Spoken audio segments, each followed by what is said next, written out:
নানা ঘটনা প্রবাহের মধ্যে দিয়ে শেষ হলো জাহাঙ্গীরনগর বিশ্ববিদ্যালয় ছাত্র সংসদ বা জাকসু নির্বাচন। জাকসুর ভিপি হিসেবে নির্বাচিত হয়েছেন স্বতন্ত্র শিক্ষার্থী সম্মেলন প্যানেলের প্রার্থী আব্দুর রশিদ জিতু। তিনি বৈষম্য বিরোধী ছাত্র আন্দোলনের সমন্বয়ক ছিলেন। আর জিএস হিসেবে নির্বাচিত হয়েছেন ছাত্র শিবির সমর্থিত প্যানেলের মাজহারুল ইসলাম। কিন্তু এই নির্বাচনে বিভিন্ন প্যানেলের ভোট বর্জন, অনিয়মের অভিযোগ, কয়েকজন শিক্ষকের পদত্যাগ, একজন শিক্ষকের মৃত্যু সহ ঘটেছে নানা ঘটনা। এসব ঘটনার কারণে প্রশ্ন উঠেছে অনেক।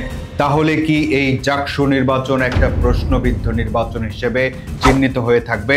আপনাদের আমন্ত্রণ আজকের প্রেক্ষাপটে। 11 সেপ্টেম্বর সকাল 9টায় ভোট গ্রহণ শুরু হয়। 33 বছর পর জাকসু নির্বাচন।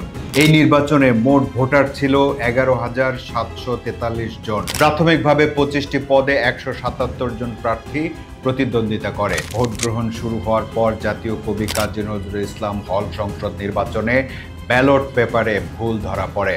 নির্বাচন কমিশন এ ব্যাপারে তড়িৎ পদক্ষেপ নেয়। ওদিকে প্রক্রিয়াগত ত্রুটির কারণে ফজিলাতুন্নেসা হল কেন্দ্রে 25 বা 45 মিনিট পর ভোট গ্রহণ শুরু হয়। এসব তেমন বড় কোনো সমস্যা নয়। নির্বাচনের মতো একটা আয়োজনে এমন ত্রুটি বিচ্যুতি হতেই পারে। এরপর শুরু হয় অভিযোগ। কবি নজরুল ইসলাম হল কেন্দ্রে ভোট দেওয়ার সময় ভোটারের আঙুলে কালি না দেওয়ার অভিযোগ ওঠে। সংশ্লিষ্ট পোলিং অফিসার গণমাধ্যমকে বলেন, নির্বাচন কমিশন অফিস থেকে তাদের কাছে মার্কার বা আঙুলে দেওয়ার অমোচনীয় কালি সরবরাহ করা হয়নি। এরপর শুরু হয় আবহাওয়ার বিভ্রাট। ভোট গ্রহণ শুরুর প্রায় 2.25 ঘন্টা পর বেলা 11:15টার দিকে বৃষ্টি শুরু হয়। বেশ কয়েকটি আবাসিক হল থেকে বিদ্যুৎ চলে যায়। কয়েকটি হলে জেনারেটর চালু করে ভোট নেয়ার ব্যবস্থা করা হয়। বিকল্প হিসেবে চার্জার লাইট দিয়েও আলোর ব্যবস্থা করা হয়। অন্যদিকে ভোট দেওয়ার পর আঙুলে কালি না দেয়া এবং ছবিসহ ভোটার তালিকা না থাকার অভিযোগে বিক্ষোভ হয় শহীদ তাজউদ্দিন আহমদ হলে। ভোট গ্রহণ বন্ধ থাকে প্রায় 23 মিনিট। বেলা 12টার দিকে 15 নম্বর ছাত্রী হলে জাল ভোট দেওয়ার খবর ছড়িয়ে পড়ে। শুরু হয় হট্টগোল। এই খবর পেয়ে ছাত্রদল সমর্থিত ভিপি প্রার্থী শেখ সাদি হাসান ওই কেন্দ্রে যান। পরিস্থিতি নিয়ন্ত্রণে এলে 1.25 ঘন্টা পর আবার ভোট গ্রহণ শুরু হয়। তখন দুপুর 1টা।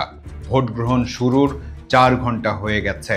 নির্বাচন কমিশনের বিরুদ্ধে পক্ষপাতমূলক আচরণের অভিযোগ আনলেন ছাত্রদল সমর্থিত প্যানেলের ভিপি প্রার্থী শেখ সাদি হাসান। তিনি অভিযোগ করে বলেন, ভোট গ্রহণের আগের রাতে বিভিন্ন সামাজিক যোগাযোগ মাধ্যমে দেখতে পায় যে জামায়াতে ইসলামীর কোনো এক অখ্যাত কোম্পানি থেকে যথাযথ ক্রয় প্রক্রিয়া অনুসরণ না করে নির্বাচন কমিশন জাকসু নির্বাচনের ব্যালট পেপার ও ভোট গণনার OMR মেশিন সরবরাহ করেছে। আমরা এ নিয়ে ভোট কারচুপির শঙ্কা করছি। দুপুর 2টার দিকে সংবাদ সম্মেলনে কথা বলেন বাংলাদেশ ইসলামী ছাত্র শিবির সমর্থিত প্যানেলের ভিপি প্রার্থী আরিফুল্লাহ। নির্বাচনে নানা অসঙ্গতি ও অনিয়মের অভিযোগ তোলেন তিনি। আরিফুল্লাহ বলেন, আমরা দেখেছি বিশ্ববিদ্যালয়ের নির্বাচন কমিশন ভোটের সুষ্ঠু পরিবেশ রক্ষা করতে ব্যর্থ হয়েছে। সুষ্ঠু নির্বাচনের জন্য নির্বাচন কমিশনের যে পরিমাণ প্রস্তুতি থাকার কথা তার একটি প্রস্তুতিও তারা ভালোভাবে গ্রহণ করেনি। তখন বিকেল 4টা। জাকসু নির্বাচন বর্জন করল ছাত্রদল সমর্থিত প্যানেল। নির্বাচনে নানা অসঙ্গতির অভিযোগ উঠে এলো তাদের বর্জনের ঘোষণায়। তার মধ্যে ছিল ভোট দেওয়ার প্রমাণ হিসেবে আঙুলে অমোচনীয় কালি না দেয়া, ফ্লোরে ব্যালট পেপার পাওয়া, ভোটার তালিকায় ছবি না থাকা, সব হলে ছাত্রদলের এজেন্টদের থাকতে না দেয়া, অতিরিক্ত ব্যালট পেপার ছাপানো ইত্যাদি। বিকেল 4:30টার দিকে অর্থাৎ ভোট গ্রহণ শেষ হওয়ার আধা ঘন্টা আগে নির্বাচনী দায়িত্ব থেকে সরে যাওয়ার ঘোষণা দেন 3 জন শিক্ষক। তারা হলেন অধ্যাপক নজরুল ইসলাম, অধ্যাপক শামীমা সুলতানা এবং অধ্যাপক নাহারিন ইসলাম খান। খবরে জানা যায় তারা বিএনপিপন্থী শিক্ষক হিসেবে পরিচিত। নিজেদের সরে যাওয়ার কারণ হিসেবে তারাও নির্বাচনে নানা অনিয়মের অভিযোগ তোলেন। এসব ঘটনা প্রবাহের মধ্যে দিয়ে বিকেল 5টায় জাকসু নির্বাচনের ভোট গ্রহণ শেষ হয়। তারপর শুরু হয় ফলাফলের অপেক্ষা। এই অপেক্ষার সময়ের মধ্যেই আরও অনেক ঘটনা ঘটবে এবং পরিস্থিতি নাটকীয় হয়ে উঠবে। সন্ধ্যা 7টা বাজেনি তখনও। নির্বাচনে অংশ নেয়া আরও 4টি প্যানেল একযোগে অনিয়মের অভিযোগ তুলে জাকসু নির্বাচন বর্জন করল। কয়েকজন স্বতন্ত্র প্রার্থীও তাতে যোগ দিল। তাহলে অংশগ্রহণকারীদের 5টি প্যানেল নির্বাচন থেকে সরে গেল। নির্বাচন বর্জনকারী প্যানেলের নেতাকর্মীরা ক্যাম্পাসে বিক্ষোভ মিছিল করল। অন্যদিকে ভোট গণনা শুরু হতে হতে বৃহস্পতিবার রাত 10:15 বেজে গেল। জাকসু নির্বাচন কমিশন জানালো সারা রাত ভোট গণনা করা হবে। শুক্রবার দুপুরের দিকে ভোটের ফলাফল জানা যাবে। এই ভোট গণনা চলতে চলতে শুক্রবার সকাল পর্যন্ত পৌঁছায়। শুক্রবার সকাল 9টা পর্যন্ত 8টি হল সংসদের ভোট গণনা শেষ হয়। এরপরই আসে এক আকস্মিক খবর। জাকসু নির্বাচনে ভোট গণনার কাজে অংশ নিতে এসে হঠাৎ অসুস্থ হয়ে পড়েন চারুকলা বিভাগের সহকারী অধ্যাপক জান্নাতুল ফেরদৌস মৌমিতা। হাসপাতালে নেয়ার পর চিকিৎসক জানান তার মৃত্যু হয়েছে।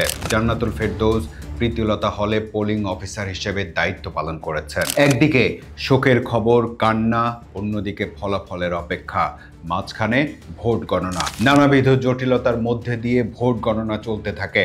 ফলাফলের অপেক্ষাও দীর্ঘ হতে থাকে। জাকসু নির্বাচনে অব্যবস্থাপনার জন্যই শিক্ষক জান্নাতুল ফেরদৌস মৌমিতার মৃত্যু হয়েছে বলে সংবাদ সম্মেলন করলেন অধ্যাপক সুলতানা আক্তার। তিনি এই নির্বাচনে নওয়াব ফয়জুন্নেসা হল কেন্দ্রের রিটার্নিং কর্মকর্তার দায়িত্ব পালন করেন। সুলতানা আক্তার বলেন, বিশ্ববিদ্যালয় প্রশাসনকে এই অব্যবস্থাপনার জন্য দায় নিতে হবে। একই সাথে জান্নাতুল ফেরদৌসের পরিবারকে ক্ষতিপূরণ দিতে হবে। তিনি জানান, নির্বাচনের সঙ্গে যুক্ত অনেকেই অসুস্থ হয়ে পড়েছেন। 20 ঘন্টা পেরিয়ে যায় ও এর মধ্যে শুক্রবার রাত 11টার মধ্যেই নির্বাচনের ফলাফল ঘোষণা করা সম্ভব হবে বলে জানান জাকসু নির্বাচন কমিশন।